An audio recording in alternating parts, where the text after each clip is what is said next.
नमस्कार दोस्तों, स्वागत है आपका हमारे नए वीडियो में। मैं जानता हूँ कि मैं काफ़ी देर के बाद वीडियो बना रहा हूँ क्योंकि बीच में काफ़ी टाइम नहीं मिल पाया था एग्ज़ाम की प्रिपरेशन की वजह से। लेकिन क्या करें, अब मुद्दा ही ऐसा है कि रहा नहीं गया हमसे। तो आज का ये जो वीडियो है इसका आपने टाइटल देख लिया होगा कि एनसीईआरटी एक्सपोज्ड बाय आरटीआई। जी हाँ, एनसीईआरटी की जो किताबें हैं उनमें किस तरह से हिस्ट्री पढ़ाई जाती है, ये आपने भी देखा होगा, काफ़ी सुना होगा कि बायस्ड होता है या एंटी पर्टिकुलर किसी कम्युनिटी के खिलाफ कंटेंट होता है। तो इसके पास ये एक फ़ोटो है जो वायरल हो चुकी है कुछ दिनों में। अब हुआ ये कि इसका जो किताब है एनसीईआरटी का और हिस्ट्री पढ़ाने का जो ओवरऑल तरीका है वो हमेशा से it has been subject to many controversies. मैं वैसे सोच रहा था कि मैं इसको पहले बना दूँ लेकिन थोड़ा टाइम लग गया, ठीक है। तो अब ये आरटीआई एप्लीकेशन डाली गई थी, जैसे आप देख सकते हैं एनसीईआरटी में। इनकी एक किताब है जिसकी फ़ोटो भी और पेज भी मैं आगे आपको दिखाऊँगा। एनसीईआरटी की किताब में ये दावा किया गया था कि भाई जो इस्लामिक आक्रमण हुए भारत में या जो लूटने आते थे या फिर जो इस्लामिक राजा यहाँ पे भी पैदा हुए, उनकी तरफ से जो मंदिर तोड़े जाते थे, तो जितना उन्होंने तोड़ा नहीं उतना तो उन्होंने बनाया, ऐसा उन्होंने दावा किया था। उनका ये भी कहना है कि उन्होंने ग्रांट्स दिए थे, एज़ इफ उनका पैसा कहीं इनके पिताजी ने दिया था या पता नहीं, यही की जनता पे जज़िया और बाकी टैक्स लगा के पैसा आता था। तो ये आरटीआई एप्लीकेशन एक बंदे ने फाइल किया, श्री शिवांक वर्मा। आप नीचे लेफ्ट में देख सकते हैं इनका नाम है, जो पब्लिकेशन डिवीजन के ऑफिसर है। इन्हें आरटीआई दिया गया ये बोलकर कि भैया जो आपने किताब छापी है 12वीं कक्षा की एनसीईआरटी में, उसका प्रूफ क्या है आपके पास कि आपने इतना बड़ा दावा किया है। अब जैसा आप ये देख सकते हैं जो आंसर कॉलम यहाँ पे लिखा हुआ है, एनसीईआरटी का कहना है कि भाई हमारे पास तो ऐसा कोई जानकारी नहीं है, हमारे पास कोई सोर्स नहीं है।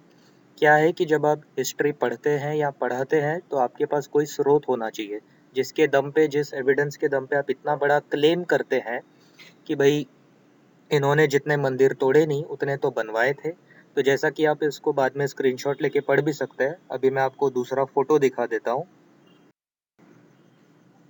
ये देखिए, ये वो किताब है जो ये मैंने भी पढ़ रखी है। मैं जब यूपीएससी के लिए तैयारी करता था, अभी भी कर ही रहा हूँ। तो ये वो किताब है, इसका नाम है themes in Indian history part 2। इसका पीडीएफ आपको एनसीईआरटी की वेबसाइट में मिल जाएगा। अब इस किताब में ये दावा किया गया है कि जितने हमारे इस्लामिक आक्रमण हुए हैं, उसमें से खास तौर पे औरंगज़ेब जो काफ़ी बदनाम है मंदिर तोड़ने के लिए। आप जानते हैं त्र्यंबकेश्वर का मंदिर उसने तोड़ा, श्री काशी विश्वनाथ का मंदिर उसने तोड़ा। मैं काशी विश्वनाथ जाके आया हूँ नवंबर महीने में। मैंने देखा है कि क्या हालत है। और नंदी का अगर आप देखें तो काशी विश्वनाथ का नंदी आज भी मंदिर की दिशा की तरफ मुड़ा हुआ है। उस बेवकूफ़ औरंगज़ेब को अब ये नहीं समझा कि जहाँ नंदी देखता है उसके सामने शिव भगवान होते हैं। उसने मंदिर तोड़ा, उसने शिवलिंग तोड़ा, लेकिन उसे नॉलेज तो थी नहीं, अब था तो बेवकूफ़ आफ्टर ऑल, कर क्या सकते हैं। तो नंदी अगर आप वहाँ देखिए जाके अंदर, वैसे तो कैमरा अलाउड नहीं है, लेकिन अगर आप सिर्फ देखने के लिए भी जाए तो आपको दिखेगा कि वहाँ पे हालत कैसी है। और उसके शाहजहां शाहजहां के बारे में भी बोला गया, जो औरंगज़ेब के पहले के वंशज होते हैं ब्लड लाइन के मामले में। उनके बारे में भी कहा गया है कि भाई इन्होंने मंदिरों के लिए ग्रांट दिए, मंदिर बनवाए, लेकिन डेटा हमारे पास है नहीं। तो अब ये पूरा मसला जिस टॉपिक से शुरू हुआ था वो क्या उन्होंने किताब में लिखा है, ये मैं आपको आगे दिखाता हूँ। ये देखिए, ये स्क्रीनशॉट मैंने अभी लिया है वीडियो बनाने से पहले। और एनसीईआरटी की किताब अगर आप देखें तो इंडस वैली सिविलाइजेशन यानी जो सिंधु घाटी की सभ्यता है, उसके पहले भारत का इतिहास था ही नहीं। इस तरह से ये किताबें बनाई गई है क्योंकि सीधा इंडस वैली से इनका हिस्ट्री शुरू होता है। और ये जो पूरा किताब है themes in Indian history part 2, जिसका फ़ोटो आपने पहले देखा था, ये पूरी किताब मिडीवल हिस्ट्री और ख़ास तौर पे मुग़लों को ग्लोरीफाई करने के लिए बनाई गई है, ऐसा समझ आता है। क्योंकि एंशिएंट भारत के बारे में, अब इंडिया कहना गलत होगा, भारत कहते हैं, तो भारत के इतिहास के बारे में इसमें ज़्यादा डिटेल्स है नहीं, लेकिन मुग़लों को इतना वेटेज, इतना ज़्यादा पेजेस दिया गया है, पता नहीं क्यों। क्या इनको इतनी मोहब्बत है, 7वीं शताब्दी के पहले क्या भारत नहीं था, ऐसी इनकी मेंटालिटी है। तो ये जो सेकंड वाला पैराग्राफ है 5.3 के ऊपर, इसमें आप देख सकते हैं, all Mughal emperors who gave grants to support the building and maintenance of places of worship. अब क्या उनका दरिया दिल बढ़ गया था या हिंदुओं से उन्हें खास मोहब्बत थी, पता नहीं, लेकिन इसमें लिखा है कि वो मंदिरों के लिए पैसा देते थे। Even when temples were destroyed during Wars, यानी युद्ध में जब इन लोगों ने मंदिर तोड़े तो अब ये मानते हैं कि मंदिर तोड़े गए। अब इनका दोगलापन देखिए, इनकी हिपोक्रेसी देखिए, ये मान रहे हैं कि मंदिर तोड़े गए, लेकिन आगे देखिए इन्होंने गेम को कैसे घुमाया है, ट्विस्ट किया है। ये कहते हैं कि grants were later issued for their repair, यानी मंदिर के टुकड़े टुकड़े कर देने के बाद जिसने तोड़ा उसी ने ग्रांट भी दिया। अब उसे क्या चमत्कार हो गया, उसका हृदय परिवर्तन हो गया, पता नहीं। आखिरी में देते हैं कि as we know from the reigns of Shahjahan and Aurangzeb, ये जो शब्द है रीन, इसका मतलब होता है रूल, रूल के टाइम पे। तो इनका कहना है कि शाहजहां और खासतौर पे औरंगजेब जो तो बदनाम था मंदिर तोड़ने के लिए, छत्रपति शिवाजी के साथ भी उसने बुरा ही किया था एक तरह से, आपको याद होगा आगरा के दरबार में। तो ऐसे आदमी के बारे में लिखा है कि इसने मंदिर बनाने को ग्रांट्स दिए थे। अब कहाँ दिए, जो पहली फोटो मैंने आपको दिखाई उसमें उन्होंने कहा है कि भाई हमारे पास तो एविडेंस ही नहीं है। फिर इतना बड़ा क्लेम, इतना बड़ा झूठ आप बोल कैसे सकते हैं, वो भी 12वीं क्लास के बच्चों से जो आगे जाकर भारत के नागरिक बनेंगे, उन्हें आप गलत इतिहास कैसे पढ़ा सकते हैं।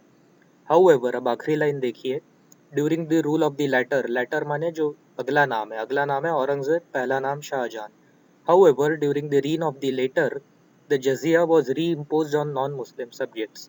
जजिया एक प्रकार का टैक्स होता था जो सिर्फ आपको इसलिए देना पड़ता था औरंगजेब की सरकार को क्योंकि आप मुसलमान नहीं हैं, आप तो काफिर है, आप तो वाजिबुल कत्ल है उनके हिसाब से। तो या तो आप पैसा दीजिए या फिर आप इस्लाम में कन्वर्ट हो जाइए, और अगर आप कन्वर्ट नहीं होते तो आप पे बहुत ज़्यादा टैक्स लगाया जाता था। ये जजिया, ये अरबी या शायद फ़ारसी का शब्द है, मुझे पता नहीं, लेकिन ये टैक्स होता था और काफ़ी ज़्यादा मात्रा में पैसा लिया जाता था। अब आप कहेंगे कि ये वीडियो बनाने का बेसिक उद्देश्य क्या है, क्या हम हिंदू मुस्लिम झगड़ा करवा रहे हैं? बिल्कुल नहीं। हम सिर्फ इतना बताना चाहते थे कि भैया इस तरह की बातें, इस तरह की गलत गलत बातें आप क्यों बढ़ाते हैं जब आपके पास सोर्स नहीं है, एविडेंस नहीं है।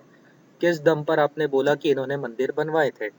अब जहाँ तक मंदिर तोड़ने की बात है, आपको मैं न्यूट्रल होकर अगर एक बात समझाना चाहूँ, तो आने वाली हर सत्ता, जो पुरानी सत्ता उसके पहले थी, उसके निशान जो रह गए हैं उसे मिटाने की कोशिश करती है। ये आपको पॉलिटिक्स में दिखेगा, मिलिट्री में भी दिखेगा कि अगर कोई नया आदमी पावर में आता है तो उसके पहले जो पावर में था वो उसकी सारी चीज़ें हटा देता है। मंदिरों के साथ भी यही होता था। मंदिरों में काफ़ी धन भी था क्योंकि लोग डोनेशन देते थे। और आप देखिए भारत के कई ऐसे महत्वपूर्ण मंदिर हैं जो व्यापारी मार्गों पे लोकेटेड है।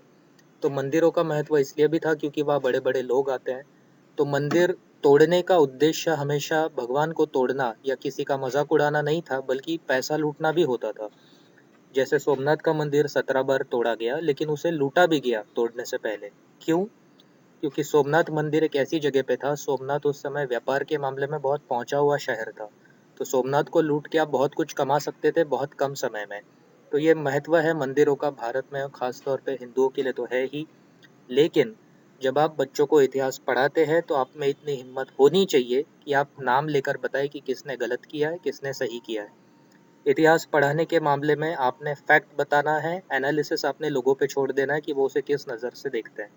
अब एनसीईआरटी जो कि एक स्टैंडर्ड किताब मानी जाती है, central board of CBSE education, CBSE जिसे हम कहते हैं, लाखों करोड़ों बच्चे ये पढ़ते हैं और ये इस तरह की जो छोटी छोटी बातें, ये जो ट्विस्ट करते हैं नैरेटिव को, ये बड़ी गलत बात है।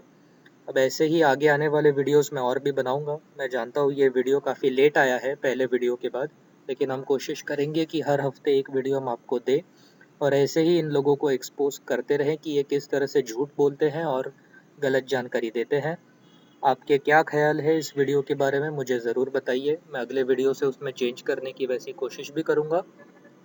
और बस यही बात थी जो आपको बतानी थी। वीडियो देखने के लिए धन्यवाद। जय हिंद।